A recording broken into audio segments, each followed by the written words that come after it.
Hello， 大家好，我是伊人，今天又回来讲统帅了。今天是骑兵篇，哈哈哈哈。那我们跟着顺序讲下去啦。骑兵、步兵、工兵、领袖。众所周知，我只是玩骑兵而已，我是真的全部队伍都是骑兵而已，就导致成有不少的观众每次会问我，伊人你带的5队骑兵到底是怎样搭配的啊？还有我用5队骑兵打架有什么感想之类的。我只想跟你们说，用5队骑兵打架并不是明智的选择。其实我想讲，用5队骑兵打架是真的一个很没有脑的做法。可是我知道有一些玩家是真的用5队骑兵打啦，并不是只有我一个人而已。不过还是有很多人好奇我到底是怎样搭配啦。首先我的搭配是用项羽搭配本多忠胜、阿提拉、武田、萨拉丁、威廉、贝特朗、李成桂、司机、贞德。那从中你们也听到有一些骑兵我并没有在用着，所以今天的影片内容是用我个人的看法来跟你们讲为什么有一些骑兵并不要觉醒会比较好。那在之前的影片我已经有讲过第1、第2代统帅了，不过我今天可能还是稍微讲一下啦。那我是根据我现在已经在征服赛季的使用方式啦，因为现在已经到征服赛季了，其实曹操真的很少会用到。我一般会拿符文，又或者是要跑得特别快的时候，像抢方尖塔才会用到比较多。我很少会去扫田啊。如果你是喜欢扫田的玩家，你可以带个曹操搭配司机，其实还蛮好的。还有看到有一些玩家是用贝特朗搭配曹操，不过我个人其实不太选择这个搭配啦，并且贝特朗也不是每一个玩家都有练的。至于元力金呢，其实我在早期呢用元力金还蛮多的，征服赛季它的博物馆开了之后，它的加成确实是很好。不过还是一样的说法，元力金只是过渡期而已。比方说你刚进入征服赛季，你没有太多的金头可以把全部骑兵统帅给觉醒的话，你又想暂时用这一个骑兵先，你只能暂时练到司机、项羽、贞德这几个统帅，但是你又想要凑成2队骑兵，这样你就可以把元力金放进去。但可能之后你已经练好了另外一支骑兵统帅，比方说威廉吧，你就可以把元力金给替换掉。这个是对于一般玩家的做法啦。但假设说你是像我这样子要凑齐5队的话，其实元力金还蛮好用的，可以安排在5队骑兵里面其中一个。但是你是用混兵的话，这个就不需要考虑了。接着萨拉丁跟铁木真，其实萨拉丁在我心目中呢，他还是很高的排名的，他只能说是迷你版的司机啦。不过大多数玩家还是不太喜欢用萨拉丁。在最强切队里面，萨拉丁是肯定踢掉了的。但对于一些玩骑兵的玩家，又或者是你的队伍里面要凑齐2队骑兵还没有凑齐好的话，萨拉丁可以做替代品。可能你进入征服赛季还没有获得司机，又或者是还没有把它觉醒的话，你可以暂时用这萨拉丁。我也知道很多玩家都认为萨拉丁已经淘汰了，确实他是已经被淘汰了。但是你们不要忘记了，在司机还没有出现之前，都是项羽搭配萨拉丁，萨拉丁搭配威廉，萨拉丁搭配李成桂，所以萨拉丁还是有一定的实用性。但你已经有司机的话，萨拉丁可以不用考虑了。至于铁木真到征服赛季，真的是不建议拿来用的，单纯只有高爆发还有节省自己的怒气而已，也没有说有太大的争议或者是帮到队伍的一些 buff 之类的。不过现在博物馆还没有出现啦，也要看博物馆出现之后会有什么改变。但我对铁木真的期望并不高啦。那玩家进入征服赛季之后看到的统帅就会有这么多，你们不知道要选择哪一个专心去培养。有些玩家担心会选择一些错的统帅去训练。首先阿提拉的部分，阿提拉其实很个人啊，有些人会想要拿阿提拉来做地数。现在开骑兵集结，其实阿提拉出场的次数还算是可以啦，不过现在用比较多的都是项羽跟司机。像是要开逆风的集结，通常都是会用阿提拉搭配司机出去。只能说阿提拉有一定的实用性啦，但是不是每一个人都适合。假设说你要配最强气队的话，阿提拉并不适合在队伍里面。不过阿提拉还适合另外一种玩家，就是你很喜欢去围棋子、围要塞、围城市的人。在装备好的情况下，其实你围这些东西呢都不会太亏的。这就是为什么我会把最好的装备都放在阿提拉那边，并且大多数人看到阿提拉呢都不会优先攻击，所以阿提拉生存率很高。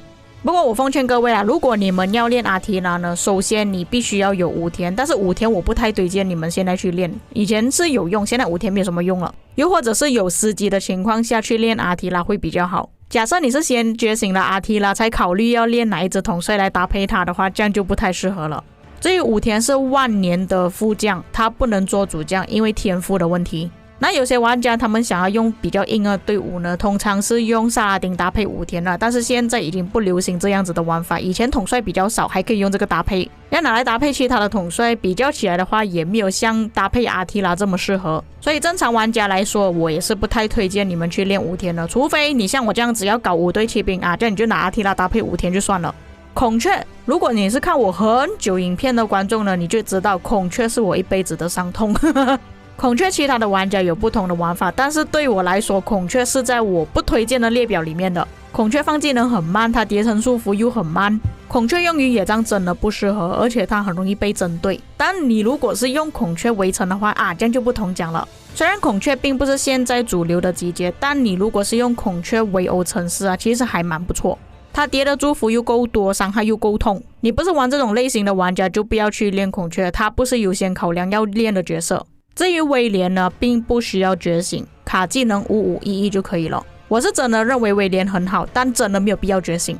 只要卡前面那2个技能基本上要升的都已经升了，后面没有升到的，它辅助效果都已经达到了。并且现在有不少的玩家其实已经把威廉给替换掉了，换成贞德。对我而言，威廉到现在还是没有被淘汰掉的，只是大家带的队伍有限，他们只能选择对自己更好的统帅。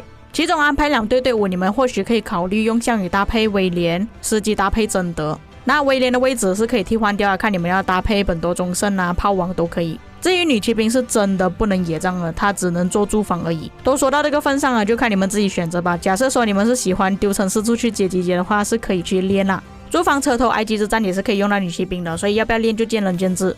接着项羽也是没有必要觉醒，不过还是有不少的玩家是已经把他给觉醒了。没有这么多金头的玩家，他们用5511也是打得很开心啦，所以这个就看人啦。反正我是肯定觉醒了。虽然项羽是真的不错，但是呢，有一个问题就是他出去就肯定被针对的。由于我的队伍全部都是骑兵的关系，所以我可以明显的感受到项羽是肯定第一个被杀的。骑兵其实都很拉仇恨，但是项羽永远都是第一个，导致我个人其实并不喜欢带项羽出去。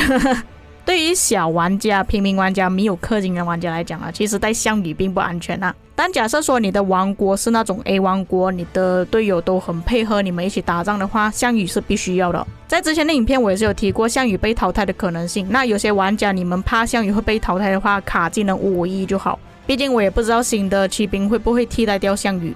至于贝特朗就要放在跟司机一起讲了，他的争议不如司机，他的上位不如司机。